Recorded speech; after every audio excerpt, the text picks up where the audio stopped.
এত সুন্দর সুন্দর গ্রাম বাংলার দৃশ্যগুলো ছাড়ি, তারপরও ভিউ নেই। এই যে দেখেন কত সুন্দর পুকুর, পুকুরের সাথে প্রাকৃতিক দৃশ্য দেখতে কিন্তু সেই রকম লাগছে। বিভিন্ন রকম আপনাদের দেখাবো আজকে বিভিন্ন রকম দৃশ্যগুলা। দেখেন, দেখছেন কত সুন্দর প্রাকৃতিক দৃশ্য। এই যে খেজুর গাছ চলে আসছে, তাল গাছ,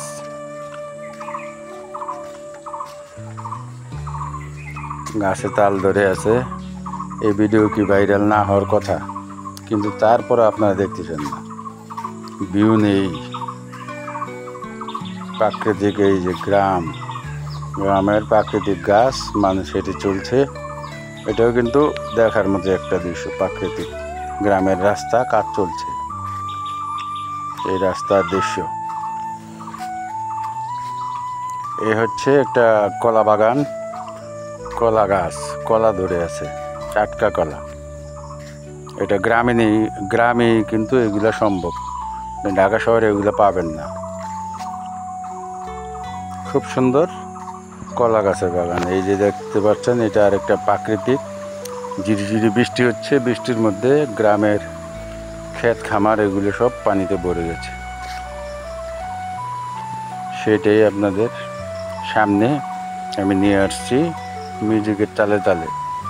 আশা করি আপনাদের ভালো লাগবে, কারণ ভালো লাগার মতো জিনিসই আমি আপনাদের দিয়েছি। আপনারা দেখে খুব চোখ জুড়িয়ে যাবে আশা করছি। প্রাকৃতিক এই দৃশ্যগুলো গ্রামেই আপনি পাবেন, খুব সুন্দর। আজকে আমি আপনাদের ভিডিওর পুরাটা জুড়েই প্রাকৃতিক সেই এলাকার সবুজ গাছপালা এগুলো সব দেখাবো। দেখতে পাচ্ছেন আপনারা, আমার ভিডিওর প্রথম থেকে শেষ পর্যন্ত থাকবেন। খুব সুন্দর সুন্দর প্রাকৃতিক দৃশ্য, ভালো লাগবে। এই যে প্রাকৃতিক বিভিন্ন গাছপালাগুলো কিন্তু দেখতে পাচ্ছেন আপনারা যাচ্ছে। এই যে সামনে আমরা যাচ্ছি, একটা খুব সেই রকম একটা ফুল গাছ আছে এখানে, একটা না অনেকগুলোই ফুলের বাগান।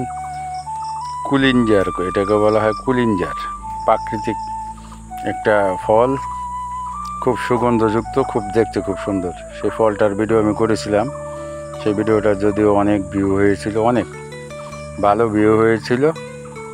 ছোট ইউজার হিসেবে 1K প্লাস 1.5K প্লাস ইউটিউবে ভিডিওটা আমি ছেড়েছিলাম। এই যে ছোট ছোট দূর থেকে দেখা যাচ্ছে কুলিঞ্জার গাছ, সামনে নিয়ে আসবো আমি, দেখবেন। কুলিঞ্জার দেখতে পাচ্ছেন, সেই বিখ্যাত কুলিঞ্জার। এই কুলিঞ্জার ফুল কিন্তু আসলে খুব সুন্দর, এটা সব জায়গায় পাবে না। দেখছেন কালারটা কি সেই রকম, এটা কিন্তু খুবই একটা সুগন্ধ, খুবই সুগন্ধযুক্ত এই কুলিঞ্জার ফল। তো সম্পূর্ণ ভিডিওটা নিশ্চয়ই দেখছেন। ভিডিওটা কেমন হলো লাইক কমেন্ট করে জানাবেন। যদি ভিডিওটা ভালো লাগে শেয়ার করতে ভুলবেন না প্লিজ, তাহলে নতুন আবার দেখবেন।